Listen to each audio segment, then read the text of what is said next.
Israel Iran যুদ্ধবিরতি স্থিতিশীল, গাজায় ইসরায়েলি বাহিনীর হামলায় নিহত 41। ওয়ান টাইম প্লাস্টিক পণ্য বন্ধের আহ্বান প্রধান উপদেষ্টার। সাবেক সিইসি হাবিবুল আওয়াল গ্রেপ্তার। ব্যবসায়ীদের আস্থা বাড়াতে চেষ্টা করছি জানালেন অর্থ উপদেষ্টা। উপদেষ্টা আসিফকে বক্তব্যে লাগাম টানতে বললেন ইশরাক হোসেন। জাতীয় নির্বাচনের আগে স্থানীয় নির্বাচনের দাবি জামাতের। বৃহস্পতিবার এইচএসসি ও সমমানের পরীক্ষায় বসছে 12.5 লাখেরও বেশি শিক্ষার্থী। 5 দিন অব্যাহত থাকতে পারে মৌসুমি বৃষ্টি, জানালো আবহাওয়া অধিদপ্তর। প্রতিরক্ষা ব্যয় বাড়ানোর ঘোষণা দিয়ে ন্যাটো মিত্রদের আশ্বস্ত করলেন ট্রাম্প। 52 বাংলাদেশি বংশোদ্ভূত ফুটবলার নিয়ে বাফুফের ট্রায়াল। মঙ্গলবার ঘোষিত ইসরায়েল ও ইরানের মধ্যে যুদ্ধবিরতি খুব ভালোভাবেই চলছে বলে জানিয়েছেন যুক্তরাষ্ট্রের প্রেসিডেন্ট ডোনাল্ড ট্রাম্প। আন্তর্জাতিক বিভিন্ন প্রতিবেদনে বলা হচ্ছে যুদ্ধবিরতি কার্যকর রয়েছে।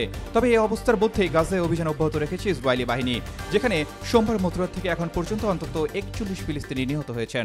ওয়ান টাইম প্লাস্টিক পণ্য ব্যবহার বন্ধ করতে দেশের প্রতিটি নাগরিকের প্রতি আহ্বান জানিয়েছেন অন্তর্বর্তী সরকারের প্রধান উপদেষ্টা অধ্যাপক মোহাম্মদ ইউনূস। বুধবার বিশ্ব পরিবেশ দিবস ও পরিবেশ মেলা 2025 এবং জাতীয় বৃক্ষরোপণ অভিযান ও জাতীয় বৃক্ষ মেলা 2025-এর উদ্বোধনী অনুষ্ঠানে প্রধান অতিথির বক্তব্যে তিনি আহ্বান জানান। সাবেক প্রধান নির্বাচন কমিশনার কাজী হাবিবুল আওয়ালকে গ্রেপ্তার করা হয়েছে।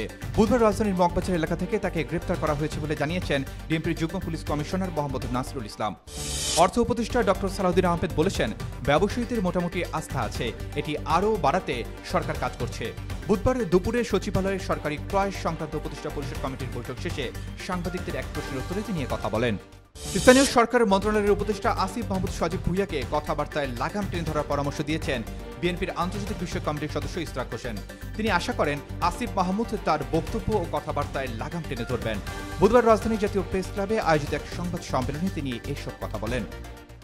জাতীয় নির্বাচনের আগে স্থানীয় নির্বাচনের দাবি করেছেন জামাত ইসলামীর সহকারী সেক্রেটারি জেনারেল হামিদুর রহমান আজাদ। বুধবার প্রধান নির্বাচন কমিশনার এএমএন নাসির উদ্দিনের সঙ্গে সাক্ষাৎ শেষে ব্রিফিংয়ে জামাতের নেতা এই দাবির কথা জানান। বৃহস্পতিবার থেকে সারা দেশে একযোগে শুরু হচ্ছে উচ্চ মাধ্যমিক সার্টিফিকেট ও সমমানের পরীক্ষা।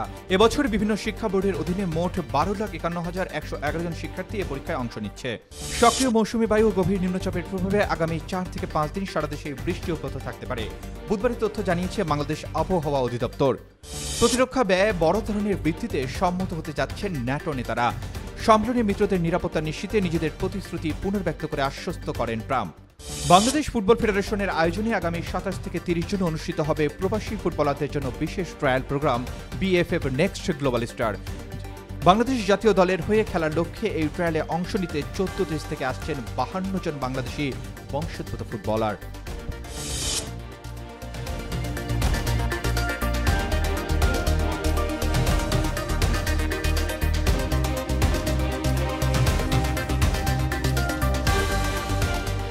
For more updates, follow us on Facebook, subscribe our YouTube channel, get the latest update on www.daily-sun.com.